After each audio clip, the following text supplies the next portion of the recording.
শনিবার একটি অনুষ্ঠানের মধ্য দিয়ে কেন্দ্রীয় শিক্ষা প্রতিমন্ত্রী সুকান্ত মজুমদার বালুরঘাটের পিএমসি কেন্দ্রীয় বিদ্যালয় থেকে দক্ষিণ দিনাজপুর জেলার বিভিন্ন স্কুল কর্তৃপক্ষের হাতে ফুটবল তুলে দিলেন। ভারতবর্ষে ফুটবলের মান উন্নয়ন করার জন্য ফিফা ৬৮,০০০-এরও বেশি ফুটবল প্রদান করেছে। ভারতবর্ষে ফুটবল ফেডারেশন অফ ইন্ডিয়া ও শিক্ষা দপ্তরের যৌথ উদ্যোগে ভারতবর্ষের বিভিন্ন স্কুলে প্রদান করা হচ্ছে সেই ফুটবল। সেই কর্মসূচিতে অংশ হিসেবেই আজ ফুটবল প্রদান অনুষ্ঠিত হলো। এদিনের অনুষ্ঠানে উপস্থিত ছিলেন কেন্দ্রীয় মন্ত্রী সুকান্ত মজুমদার, বালুরঘাটের বিধায়ক অশোক কুমার লাহিড়ী সহ অন্যান্যরা। এদিন বালুরঘাটের পিএমসি কেন্দ্রীয় বিদ্যালয় থেকে জেলার ২৫০ স্কুলে ১,৭০০টি ফুটবল প্রদান করা হবে। এই প্রসঙ্গে কেন্দ্রীয় শিক্ষা প্রতিমন্ত্রী সুকান্ত মজুমদার বলেন, ফিফার উদ্যোগে ভারতবর্ষে প্রায় ৬৮,১১৩টি বল প্রদান করা হয়েছে। যেই বলগুলি আমরা শিক্ষা দপ্তর এবং অল ইন্ডিয়া ফুটবল ফেডারেশনের পক্ষ থেকে প্রদান করছি। আজ বালুরঘাটের পিএমসি কেন্দ্রীয় বিদ্যালয় থেকে সেই ফুটবল ডিস্ট্রিবিউট হলো। আজকে আমরা প্রায় ২৫০ স্কুলকে ১,৭০০টি ফুটবল প্রদান করলাম।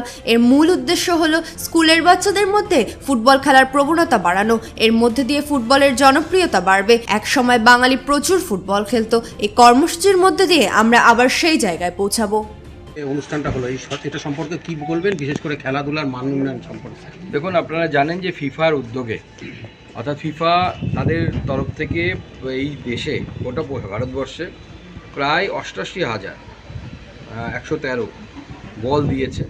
সেই বলকে আমরা বিভিন্ন স্কুলে শিক্ষা দপ্তরের তরফ থেকে এবং অল ইন্ডিয়া ফুটবল ফেডারেশনের তরফ থেকে আমরা বিভিন্ন স্কুলে সেটাকে ডিস্ট্রিবিউট করছি।